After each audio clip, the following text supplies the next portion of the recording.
Kato was a broke loser who got a job as a sports manager to take care of some hot athletes. But when he finds out they're all freaky, he claps them day and night to make sure they're in peak condition. Naughty America. Everything begins with Kato trying to get to his new job on time. But he stops when he sees a hot chick fall to her knees. Feeling concerned, he walks up to her and asks what's going on. So she tells him her hips suddenly gave out. Without asking for permission, he gives the affected area a quick massage. And it makes the lady climax on the spot, since he's quite skilled with his fingers. But before she knows it, Kato vanishes, and it hurts her that she didn't get the chance to tell him thank you. Turns out it's Kato's first time in the big city, and he's only here because he recently got admitted to the prestigious Seiwa Academy. The school is home to many top-tier students and sports teams that easily win national championship tournaments, with lots of girls being among the elite athletes. Despite all that, Kato isn't the type who has an interest in sports, as the only thing on his mind is taking up his new job. When he arrives at the place, it dawns on him that he'll become the new caretaker of the dorm building and that he'll be a live-in worker. But he sucks it up because he's a brokey and he needs something that'll pay his bills. As he approaches the building, he notices that the place is poorly kept and starts getting second thoughts about working there. He lets himself inside and tries calling out to anyone available, but since he gets no response, he assumes no one is home and starts snooping around the place. To his shock, he opens a door and finds a hot chick named Aroma fresh from the shower. Hey, that's pretty good. Before he can explain himself, Aroma slaps him in the face and kicks him out. Ooh, that brother's floating in the air. How could his hands do this? Oh, someone get him out the air. Thinking he's the freaky type with no self-control. Scared, Kato runs for his life and tries to make it out of the building before Aroma can chop off his sausage. But on the way, he crashes into another hottie named Miyuki and falls on her milkers. Stop it. Get some help. The first thing he does when he recovers is fondle them milkers. However, Aroma catches up to him, gets the wrong impression when she sees him on top of Miyuki, and sends him flying with a broom. After the crash, Miyuki explains things to Aroma, revealing that Kato is the new caretaker for the dorm. She adds that he was hired because the previous caretaker quit and tells Aroma to at least be grateful, but the Karen says over her dead body. Miyuki then asks Kato to introduce himself, so the loser mentions that he's just a student trying to pay his bills, rather than the freaky peeking Tom Aroma paints him as. Miyuki apologizes for the misunderstanding and reveals that she's a student of the academy too. Hearing her last name rings a bell, as Kato recalls that she's on the national volleyball team despite being a student. He tells her he's always adored her and that he's one of her biggest fans, and it makes her feel a bit shy. When it's Aroma's turn to introduce herself, she refuses. So Miyuki does the honors, mentioning that she's a basketball player in the academy. Turns out she's led the school team to 3 national titles already. And though Kato finds it cool that she's talented, she hates him and wishes he weren't working in her building. As she walks off, Miyuki apologizes for her rudeness, while Kato sulks because it's his first day and he's already catching hate from one of his clients. Miyuki brushes it off as no big deal and tells him Aroma will come around in time. She tells him the other residents of the dorm will be back from practice soon. But before she can complete her statement, they both hear Aroma screaming from the stairs, and it turns out that she slipped and twisted her ankle. Getting there, Miyuki leaves to get a doctor, while Kato stays back to help with her pain. He uses his magic fingers to massage her ankle, and just like that, the pain reduces significantly. Despite that, Aroma keeps up with the rude act and slaps his hands off her leg without saying thank you. Still, Kato insists on talking to her, because he's concerned her injury might cause her to quit playing basketball. Since his parents practice Satai and massage therapy, he claims he knows a thing or two about the human body. By now, they're both in Aroma's room, so she stops to give everything a second thought before going along with what Kato is offering. Before she knows it, she finds herself lying on her bed, expecting Kato to ease her pain away. This is business. First, Kato accesses her hips, and from the way he touches them, Aroma realizes that rain will start falling from somewhere if he keeps going like that. Lord have mercy.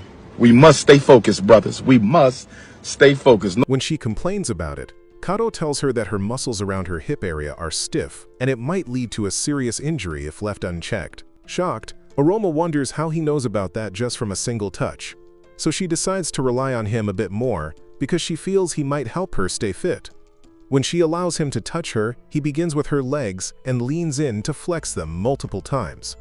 But for each time, Aroma notices that she's getting closer to Cloud 9. It gets worse when her legs keep pressing against her jugs because it's her sensitive spot. As the culture within her starts to rise, Kato stretches her to her breaking point, causing rain to start falling, but not from the sky. Funny enough, Kato doesn't notice all that she's going through because he's only fixated on making her stay fit. So when he's done, Aroma realizes that all that rain and stretching helped with her flexibility.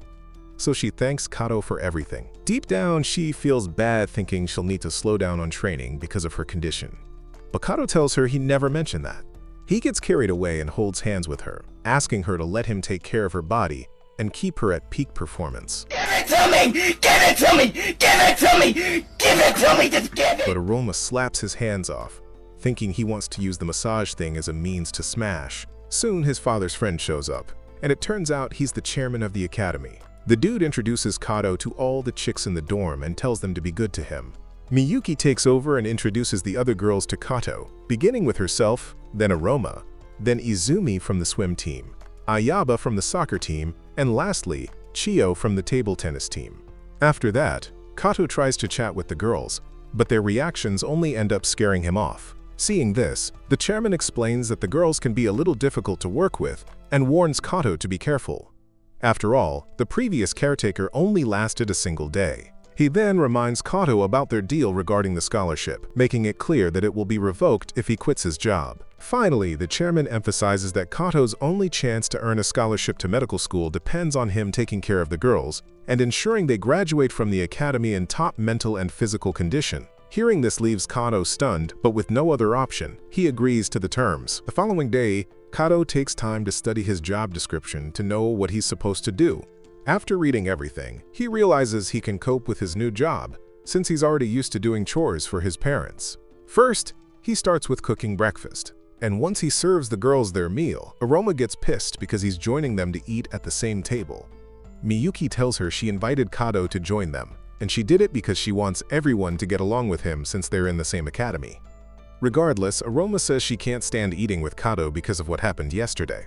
She reveals that he was peeking at her while she was changing. While Kato tries to explain that it was an accident, Miyuki tries to calm Aroma down, making her see that Kato didn't mean what he did, and she brushes off him seeing her without clothes as no big deal. Pissed, Aroma brings up the massage session she had with him, trying to make it look as if he took advantage of her or something. But Miyuki reminds her that she actually felt a lot better when he was done with her. After that, Kato tells everyone that he's available in case they need anything, but Aroma yells at him again, claiming she cannot accept him working there. Hearing this pisses Ayaba off, especially since Aroma has been the one yelling ever since, so she tells her to shut up and suck it up. Around midday, Kato proceeds to do the laundry because it's the second thing written in his handbook, and the girls' plot armor are excluded. Before then, he was doing the dishes in the kitchen, and Miyuki joined him to help reduce the workload. She apologized for Aroma's attitude, but what happened between Aroma and Ayaba made him ask if they didn't get along. Miyuki told him they always had arguments because they saw themselves as rivals. It turned out Ayaba was part of a club's youth team overseas until last month when she came back to Japan, though Miyuki mentioned she had a few issues. Hearing this made Kato realize that Ayaba was equally as talented as the others. But Miyuki told him she spent a long time abroad and she might not be used to life in Japan. Currently, Kato recalls this, but is taken aback when he finds a plot armor lying with the clothes he washed. Coincidentally, Izumi sees him with it and runs off, saying it belongs to Aroma, so he chases after her to prevent her from spreading the news. On the way, she runs into Aroma, who immediately sees that he's holding her plot armor. So she gets the wrong impression and calls him a degenerate loser. After surviving her, he heads off to clean up the building. And while at it, he notices a room and smells as if it's not been cleaned in years. Getting in, he finds the whole place littered with dirt and wonders who made such a mess. He takes a closer look and notices something moving under the sheets, so he gets closer to see what it is. On the way, he trips, falls, and finds himself fondling Chio's milk jugs. So the degenerate creep teases him for wanting to smash her already. Shocked, Kato takes his hands off and tries to explain himself. But before he knows it, Aroma shows up in the room and gets the wrong impression again.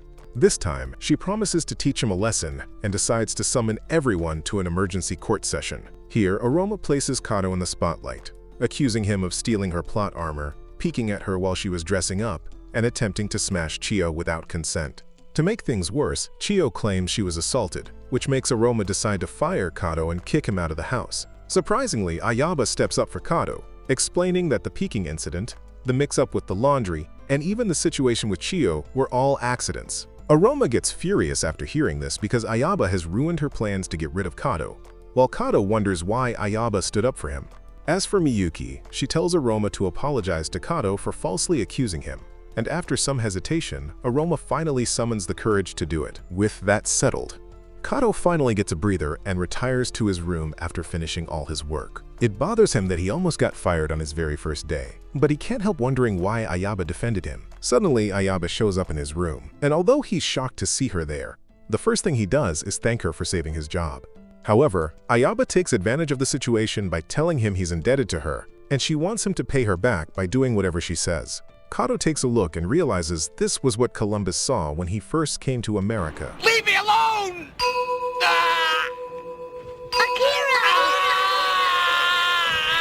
Oh my. But since he doesn't want to lose gallons, he begs her to dress properly. However, Ayaba refuses since she's bent on getting clapped tonight, and she fumbles an excuse of being cold to jump on top of him. While Kato tries to keep all his cursed energy from getting out, he asks Ayaba why she came into his room. So she tells him it's because she wanted a full-body massage before she goes to bed. Hearing this, Kato tells her she should have said that when she got in, but she brushes that off and hugs him, telling him she likes taking things slow. She claims she wants to be friends with him because she doesn't have enough friends here in Japan, but Kato insists she can make friends with her clothes on.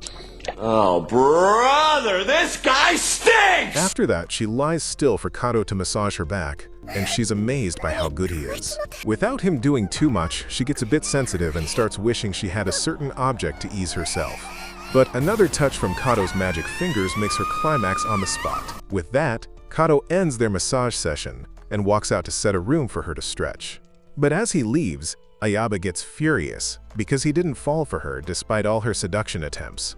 As she thinks about it, she vows to make Kato fall for her using any means necessary. All the while, Kato is in the kitchen wondering why Ayaba is being extra clingy with him. He assumes it's because she came in from abroad recently and thinks it's the usual thing there. Ayaba, however, lies in bed, wishing to get some action from Kato, but she hates that she can't seduce a bum like him because it means she might not be able to get a real boyfriend. Meanwhile, Kato thinks back and recalls when Miyuki said Ayaba was a piece of work and starts assuming that Ayaba wants to set him up to lose his job. The realization makes him more cautious of her because he doesn't want to lose his med school scholarship. Soon, he finishes making tea in the kitchen, so when he returns to his room, he's shocked to find Ayaba sitting on his bed in her natural bathing suit. But before something can grow long and hard, he tells her to get some clothes on, but she tells him she's too hot to be wearing anything on her body. Kato ignores this and gives her the special tea he made and says it'll help her warm up before he starts their stretching session. So she gulps everything and lies in bed for Kato to do his thing on her body. Without wasting time, Kato starts stretching her hamstrings, but his mere touch triggers every nerve in her body. As he moves her legs to and fro, he notices she's a little stiff, so he decides to join the other leg so she'll feel at ease. Feeling this, Ayaba finds it hard to breathe as all the culture within her is already rising uncontrollably. So she gives in and tries suffocating Kato with her milkers. While stuck in between all that milk, Kato realizes it's a big trap and that he's finished if he loses his cool. So he pulls back and tells Ayaba to stop messing around. However, Ayaba claims she did it because she wanted to show him where it hurts. But deep down, she knows she was trying to make him have a drink. As she lies on her side, she wonders what she'll do to make him fall for her. But as she comes up with something diabolical, Kato touches a spot that makes her floodgates spiral out of control, shaking. She begs him to pull his fingers from her back, but Kato tells her he's just touching her shoulders, and that's when she realizes that she's cooked if she takes the real deal. The next time Kato touches her shoulders, she manages to take it, but while she does, she sweats bullets. And Kato tells her it's because of the tea she drank. As he explains that the drink tends to stimulate circulation in the body, Ayaba realizes that her blood flow isn't the only thing being stimulated. Deep down, she wants to beg him to take things slow, but she can't, since she doesn't want to come off as weak when she's already plotting to seduce him. Desperate, she goes commando and throws her plot armor on Kato's face, claiming she did it because she's sweating. Seeing this, Kato takes an accidental sniff and almost pours all the cursed energy he's been packing for months, but he snaps out of it, insisting on staying professional. Ayaba, however, looks at him and starts thinking she's had him since he's taking too much time to massage her back. But when she tries to pull another freaky move, she realizes Kato isn't fazed by her plot. Instead, she starts shaking because of all the electricity built up from her neck down to her legs and wishes Kato could pause so she could take a breather. However, Kato takes his session a step further by hitting the spot, and that's all it takes for her to sprinkle everything on the bed. As she struggles to breathe, Kato asks how that felt, but she remains silent since her brain is still trying to recover from what just happened. Before she knows it, Izumi enters the room and freezes when she sees everything, thinking Kato was smashing Ayaba. Shocked, Kato explains that he was just stretching Ayaba, but Izumi doesn't believe him since she was hearing Ayaba's happy sounds from the sitting room. Ayaba says she was singing because Kato's magic fingers feel good, but Izumi claps back asking why she's not wearing her plot armor. Shy, Ayaba tells her she took it off because she was hot and sweaty. So Izumi writes everything she says in a journal and refuses to explain why she's doing it. As she leaves, Ayaba grows frustrated because she won't be able to face her tomorrow. Plus, her thing with Kato didn't go as planned. Hearing this, Kato asks if she was trying to set him up, and the question shocks Ayaba because she wasn't planning to have him fired or anything. Though she doesn't reveal her real intentions, she reckons if Kato was resisting her because he didn't want to get fired, then she still has a chance with him. She then jugs and tries teasing him a bit more, but calls it quits and decides to wear her clothes. As she leaves the room, she tells Kato she'll be back for more stretching, and that he should do what she says if he wants to keep his job. Hearing this is enough to keep Kato awake all night because he's scared Ayaba might sneak into his room and jump on his sausage. The following morning, he lies in bed with his sausage in rage mode. And it gets worse when he receives an unplotted picture from Izumi, who asks him to come over to her room. On his way, he wonders why Izumi needs him, and he gets a bit nervous when he recalls she saw what went down with Ayaba last night. But when he gets to her room, he's shocked to find her working on a manga project. Immediately, she apologizes for summoning him out of the blue, and the kind gesture makes Kato think she isn't going to ask something freaky of him. However, when he asks why she summoned him, she tells him she's been wondering if he's a playboy because he's managed to get an unplotted view of Ayaba despite being in the dorm for only a few days. She accuses him of smashing Ayaba, and though Kato tells her he was only trying to help Ayaba's stress, she doesn't believe him. Instead, she asks what's special about him that makes it easy for him to get freaky with chicks, so he tells her that it's his magic fingers. As Izumi tries not to think about what those magic fingers do, Kato offers to demonstrate how they work, but she refuses because she isn't prepared for the inches that come right after. She then reveals that she asked Kato those questions because she's looking for ideas for her rom-com manga. When she reveals that she plans to quit swimming and focus on manga, Kato is left completely shocked because his scholarship is off if she quits.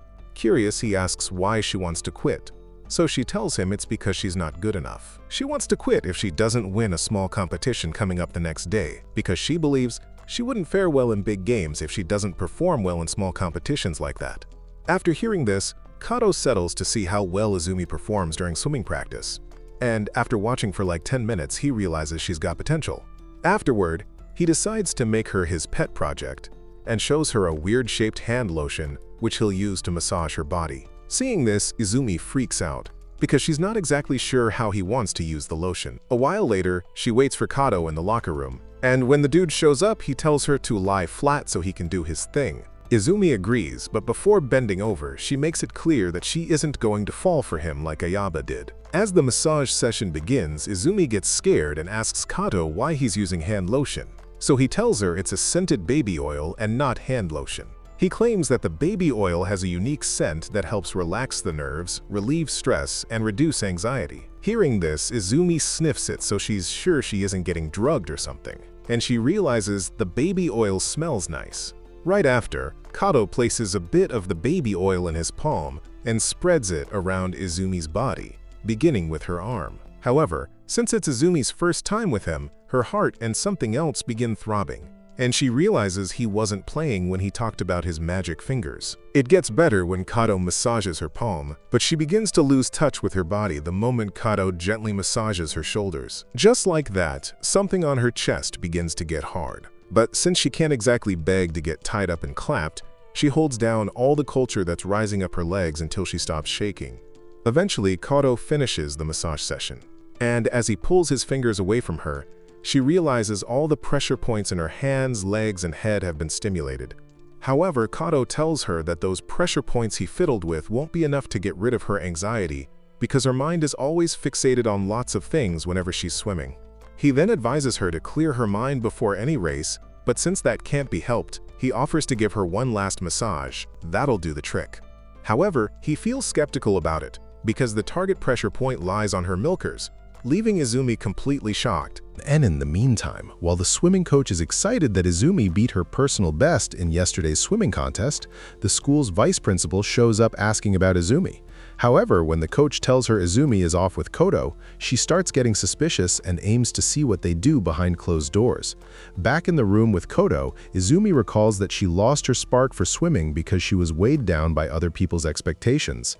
But since Kodo is offering a solution that'll make her perform the way she used to in the past, she allows him to stimulate the pressure point on her chest.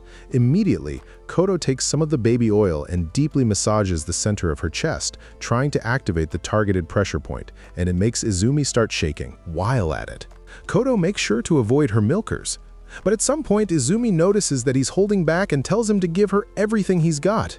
Hearing this makes Kodo flash back to a time when his mother taught him how to stimulate the chest pressure point. Back then, she told him to massage the point like he's massaging the upper body and make sure his client can't shake off the satisfaction he or she gets from it. After recalling this, Kodo apologizes to Izumi for holding back, so she brushes it off as no biggie and tells him to get on with the massage. Before she knows it, Kodo empties the whole bottle of baby oil on her body and moves straight to activating her milkers. While it goes down, Izumi tries her best to hold all the water in her sprinkler, but when she starts feeling like she's under the ocean, she realizes she doesn't need to resist all the culture that's rising within her body and allows Kodo to make her reach her breaking point. After the massage, she thanks Kodo for a job well done and tells him she's completely ready for the upcoming race. But before he leaves, she begs him to massage her milkers again, just in case she wins the race. Without thinking twice, Kodo agrees to do it, and it makes Izumi happy. A while later, Kodo leaves the room but bumps into the vice principal on the other side. At first, she teases him for enjoying his time with Izumi because of the happy noises she heard from behind the door. Shocked, Kodo stutters that he was only giving Izumi a massage, but the vice principal cuts in, telling him she's convinced he was clapping her. She then asks him to give her a body massage to prove his innocence. But before that can happen, the swimming coach shows up and informs them that the race is about to start.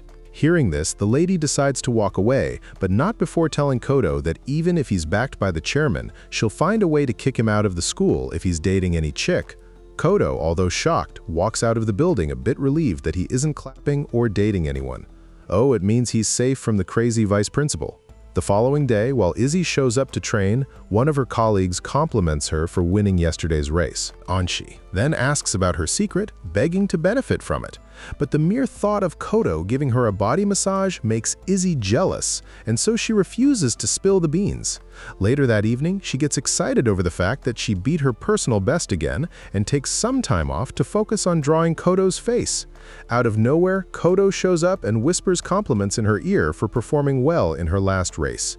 His sudden presence sends chills down Izumi's spine, and she doesn't notice when Kodo starts another massage session targeting her chest and cake's trigger point. About 5 minutes later, Izumi reaches her breaking point, but wakes up and realizes it was all a bizarre wet dream. Even so, she likes it and looks forward to getting another memorable massage experience from Kodo. A while later, everyone gathers in the living room to celebrate Izumi's recent win, where they eat and share a toast. About 5 minutes in, Miyuki tastes the food and realizes that it's delicious, so she compliments Kodo for his cooking. However, Ayaba claims she helped him cook and tries to take credit for it, but Aroma cuts in and tells her to shut it because she can't cook. Izumi tastes the food and compliments Kodo's cooking, as well as Chiyo, who finds it weird that he's a good cook. Kodo explains that he used to help his aunt in her restaurant, which backs up his cooking skills, but this makes Aroma wonder what other skills he has up his sleeves. seconds later. Ayaba starts hyping Kodo for being resourceful, but it pisses Aroma off because she's being too clingy with Kodo. While they argue, Chiyo compliments Izumi for winning her last race, but gets curious and asks how she managed to do it. Izumi replies that Kodo gave her a massage that helped clear her mind, and she turns to Kodo to thank him again for the help. Seeing this makes Miyuki wonder what kind of massage Kodo gave Izumi. But before Kodo can tell her he massaged Izumi's milkers, Izumi covers his mouth and tells him to keep what happened between them a secret. Afterward, Kodo notices that Ayaba hasn't touched her food, so he becomes concerned and asks what's up. Ayaba tells him she'll only eat her food if he's the one putting it in her mouth. And when Kodo tries to resist, she reminds him he's meant to do whatever she tells him. However, when Kodo finally agrees to do it, Izumi and Aroma get jealous because he's being too close to Ayaba, as everyone finishes their food. Chiyo starts complaining about her heavy eyes, and it's thanks to her bad gaming habits when Aroma points out that she didn't sleep last night. Miyuki calls her out for ditching yesterday's practice to play video games, and Kodo overhears this. So, at night, he heads to Chiyo's room while she's gaming and decides that he'll help her win the game so she'll be able to sleep that night. He tells her he's helping because he needs to create an environment where she and the other housemates can focus on sports, and he needs her to sleep on time so she won't cancel tomorrow's practice. When Chiyo asks how he's going to help her, Kodo replies that he'll massage her to make her feel more relaxed. So Chiyo smiles and looks forward to it.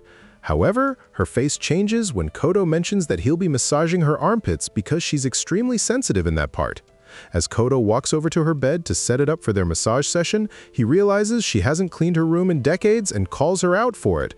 Rather than feel embarrassed, Chiyo gaslights him into cleaning up her room, and the airhead loser falls for it. While he's cleaning up, Chiyo asks who he likes between Izumi and Ayaba because she knows both girls have a thing for him. Hearing this makes Kodo panic because the vice principal from yesterday threatened him about having any illegal relationship with any of the girls. Chiyo tells him to be careful because if he keeps leading the girls on, they'll fall in love with him. As he hears this, he acts defensive and mentions that he isn't leading them on. But Chiyo cuts in and tells him she's free if he's down because she's been cultured by lots of guys and she's got experience. However, Kodo skips that and cuts straight to the massage session where he begins massaging Chiyo's neck. As he proceeds further, he realizes Chiyo's muscles are perfectly proportioned, but notices that her shoulders are stiff.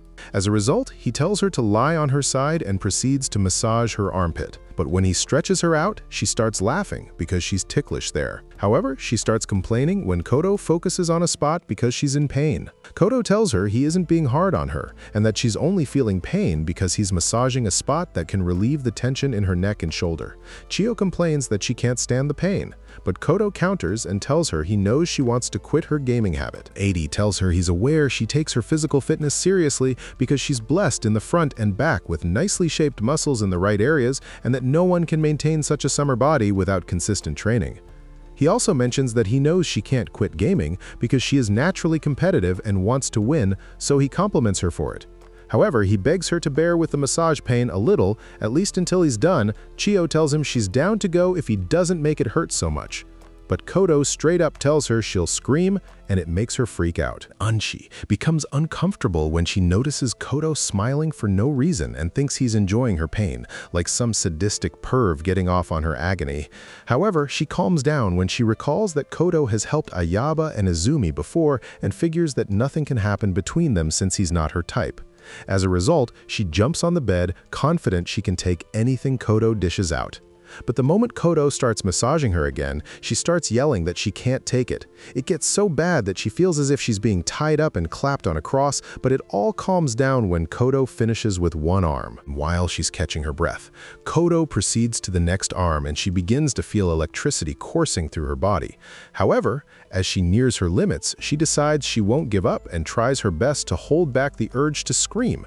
As the pain worsens, the only thing on her mind is how she's going to ace her next tennis match, and the thought of winning helps her hold it down with Kodo until he's done with her. After that, she realizes her underarm doesn't hurt anymore, and that she feels more flexible in that area. Kodo then commends her for enduring the pain because years back, he attempted the same massage on top-tier sumo wrestlers, and none of them could take it. Apparently, he wasn't sure Chiyo could stand his magic fingers, but now that it's all over, he knows she withstood it because of her fighting spirit. He then calls her cute and wishes her luck on her next tennis match. But Chiyo ends up pushing him out of her room. Turns out her heart is racing because he called her cute, and her cheeks are red because she's starting to have a crush on him, which bothers her because last she checked, he isn't her type. The following day, Kodo finishes his chores on time and heads out to face his first day at school. When he arrives, he finds Aroma crashing out because she's in the same class as Ayaba, and it makes Kodo realize his semester is cooked. And it gets worse when he finds himself sitting in front of Ayaba, who teases that they'll be having a go in the bathroom during break time, probably involving pipes that ain't for plumbing. Before Kodo can even process what she means by that, some hot chick storms in looking for him, so he joins her outside to talk. There, she introduces herself as Hayami from the volleyball team and mentions that Miyuki referred her to him. She asks for his help, explaining that Miyuki told her he's good with handling a girl's body, and she'd like him to handle her body as well, so she'll be good enough for training camp this weekend. She insists he join her at the camp and holds his hands to show she's serious, but when she realizes what she's doing, she runs off, feeling shy. As she leaves, Kodo decides he'll join her for the training camp because Miyuki might be involved too. During the weekend, Kodo sits on a bus full of Miyuki's teammates and gets teased for living in a dorm with 10 over 10 baddies while Kodo wonders what he's gotten himself into. Miyuki asks why he's joining them for the training camp, but he snaps since he thought she already knew. When he mentions that Hayami asked him to tag along, the other girls start teasing him, saying he's just looking for an excuse to be with Miyuki. After they arrive at their destination, Kodo watches the girls train and starts wondering why Hayami asked him to come because the girls are already fit. That's when Hayami shows up exhausted from all the warm-up and points out that she doesn't have the stamina for Miyuki's drills. She also explains that while Miyuki is at the top of their team, everyone else struggles to keep up with her, and at last year's training camp, it was a shocker that no one got hurt. She then begs Kodo to look after all 30 girls in the training camp by giving them massages so they don't get injured. Hearing this shocks Kodo as he begins to wonder how his hands will cope after that. Hayami introduces him to the girls and tells them to meet him for body massages whenever they are in pain. Before Kodo knows it, he finds himself attending to 3 girls at a stretch, making sure to leave each of them with shaking legs when he's done. By evening, he's exhausted from all that massaging and tries to rest. But even then, Hayami shows up and begs him to massage 6 bouncy chicks at once. Though Kodo doesn't have any gas left, the man of culture in him can't deny massaging their plots, so he runs through them in a flash, and for some reason it starts to rain, but not from the sky. After that, Hayami thanks him for the help and suggests he relax at the hot springs, assuring him that since it's late, no girls will show up. Kodo thanks her and heads off to have a good time at the hot spring, but the moment he takes a dip, Miyuki calls out to him and it turns out she's been there the whole time. Her presence makes him freak out to the extent that he opts to leave, but Miyuki insists he stay because she wants to talk. While backing themselves up, Miyuki apologizes for making him take care of all her teammates, but he brushes it off as no biggie since the multiple massage sessions have taught him a lot. Despite that, Miyuki remarks that she's a bad captain because she never realized she was pushing her team beyond their limit, and she only found out because Hayami told her. Kodo tells her not to feel bad about it, because the training itself isn't bad, only that the girls are wired differently and all need special care that suits their bodies.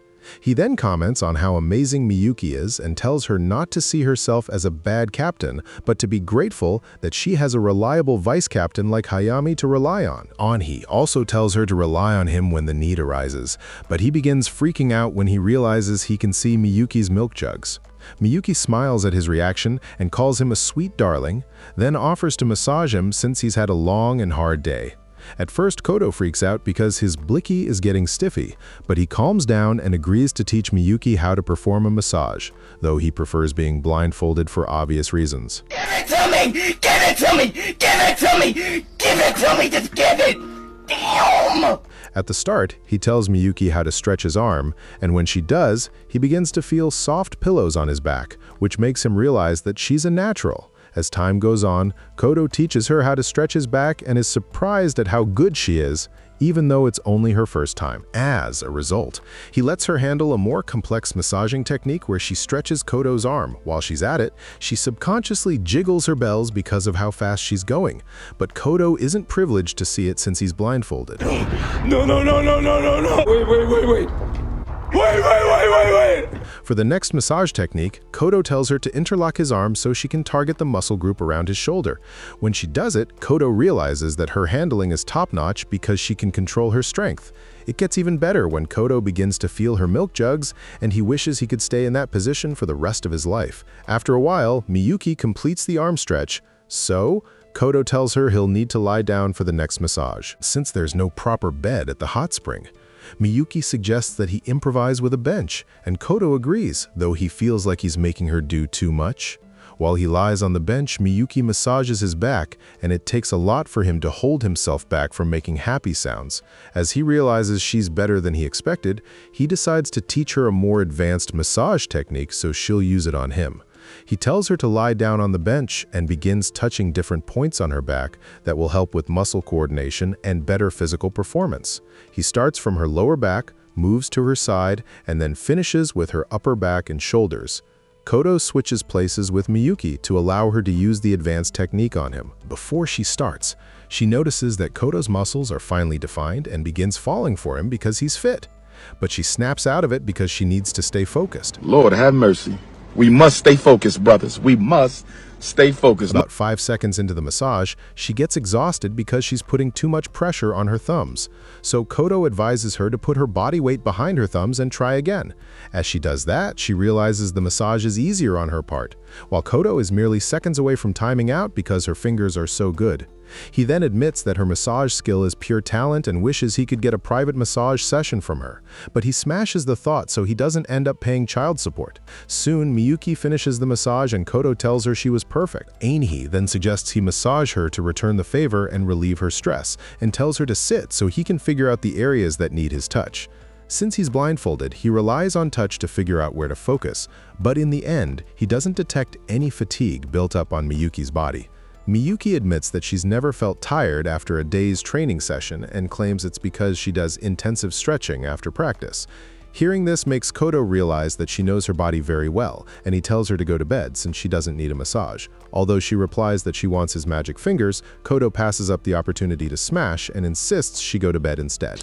Oh, brother, this guy stinks! Einhee becomes sad as she walks away, but cheers up when Kodo tells her to meet him if she needs anything in the future.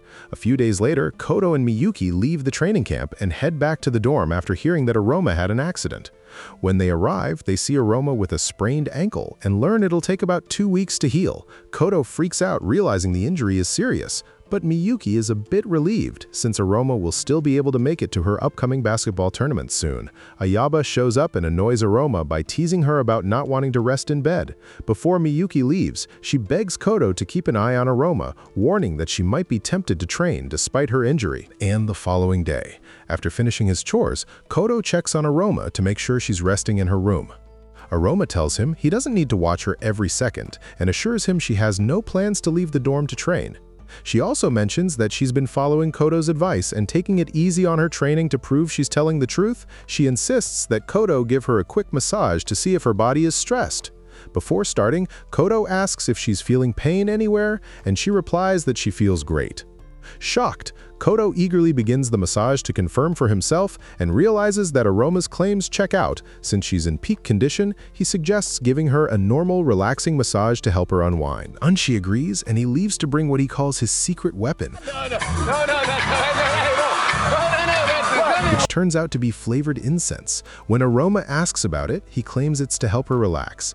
About 5 minutes in, she notices the scent already making her feel relaxed and braces herself for Kodo's magic touch. As Kodo starts the massage, she wonders what's so special about him, because even one touch makes her quiver. She feels hot when he reaches her shoulders and is almost tempted to make happy noises. But not wanting Kodo to get the wrong idea, she decides to hold it in and see how long she can last. Not long after, she starts hallucinating, imagining herself in a stream. As all the water splashes around her, she jokingly realizes she'll become a mother of 5 if Kodo keeps being her physical therapist. Hell, with his hands, she'd pop out a whole graveyard of kids before breakfast. She snaps back to reality when Kodo finishes the massage. He leaves briefly to get rid of the incense, but when he returns, Aroma is gone. Immediately, he realizes he's been played and dashes to the school's basketball court thinking she'll be there. The first girl he asks assumes he's Aroma's boyfriend, so he explains that he's her caretaker. She finds it strange that Aroma isn't home since she's been taking it easy in training lately. But she remembers that Aroma was the only freshman shortlisted for the upcoming tournament, and figures the pressure might have driven her to leave the dorm. She tells Kodo about another court under a bridge and hints that Aroma might be there, grateful for the tip.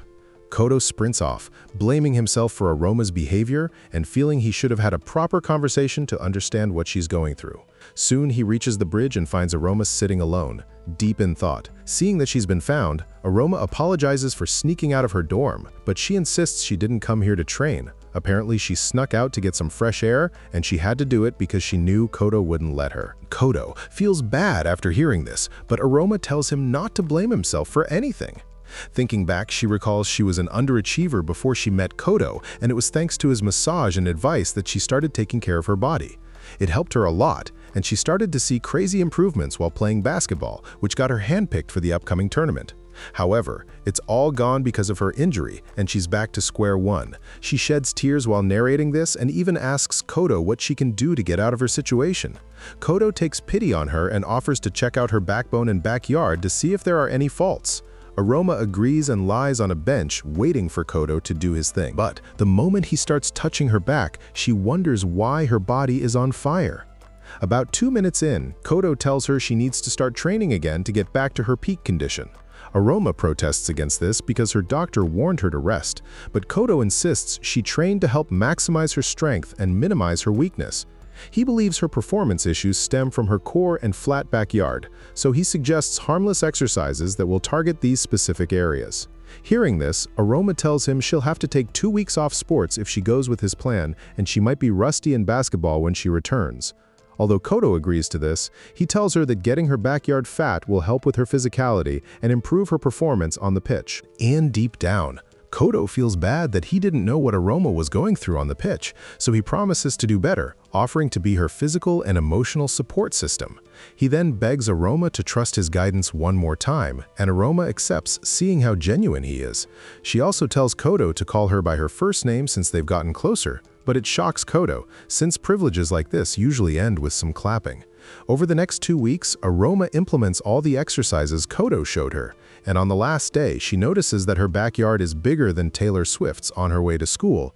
People compliment her for being in great shape and even hint at her resuming basketball practice again. This excites Aroma.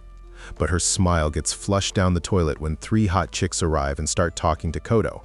Turns out they're from Miyuki's volleyball team, and they tease Kodo for walking to school with 2 hot chicks. As Kodo tries to explain himself, one of the girls interrupts, begging him to help massage her back in his free time, and he accepts.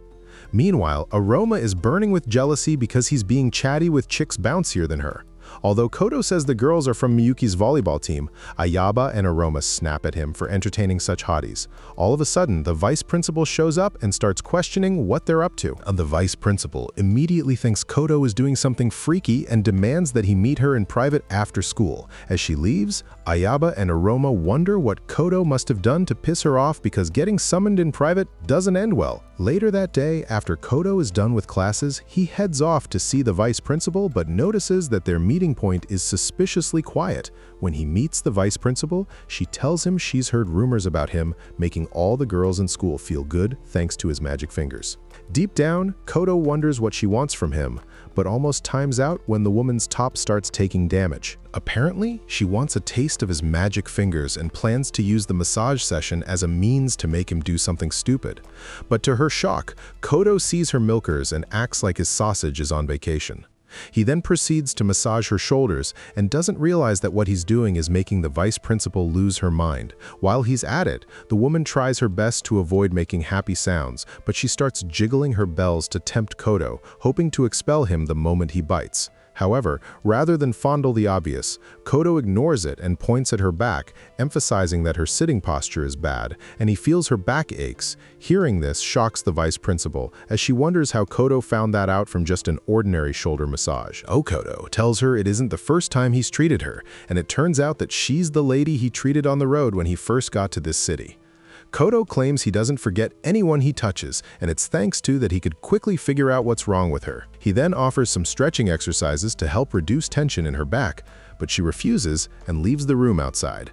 She calls in a favor from the chairman, asking him to approve a training camp for all sports students. As the chairman approves, she starts smiling like a psycho because she wants to unmask Kodo's degeneracy. That evening during dinner, Kodo tells Ayaba to finish her food, but she claims she's okay with what she's had so far. Hearing this, Aroma roasts her, saying her eating habits are the reason she's flat on both sides, and she shows off her plots, saying Kodo's exercises have been paying off. However, all her smile disappears when Miyuki jiggles her bells because she can't compete with those. After that, Chio talks about the upcoming training camp, mentioning that all the guys will be dressed in swimsuits. She looks forward to it because she's the fleshiest in the room, and she believes Kodo can massage those jugs till they become full of milk. Surprisingly, Kodo says it's possible, but he settles on teaching the girls how to do it so they don't end up with fat bellies by morning. As he blindfolds himself, the girls appear before him, dressed in their silky garments, and Chio begins talking about how Kodo might lose gallons tonight. Kodo claims that part of him is dead because he's a professional sports director and he needs to keep his sausage from cooking whenever he's massaging women. He also adds that he doesn't know how to get in the mood, which makes the girls worry about him. Maybe he's got a body count higher than his standards or just allergic to easy lays. After that, he begins the session and shows the girls how to use their fingers to inflate their balloons. Towards the end, the girls notice more blood flow to their chest, so Kodo tells them to keep up with the exercises for about 6 months to see the best results. Hearing this excites everyone and they look forward to carrying cannons on their chest.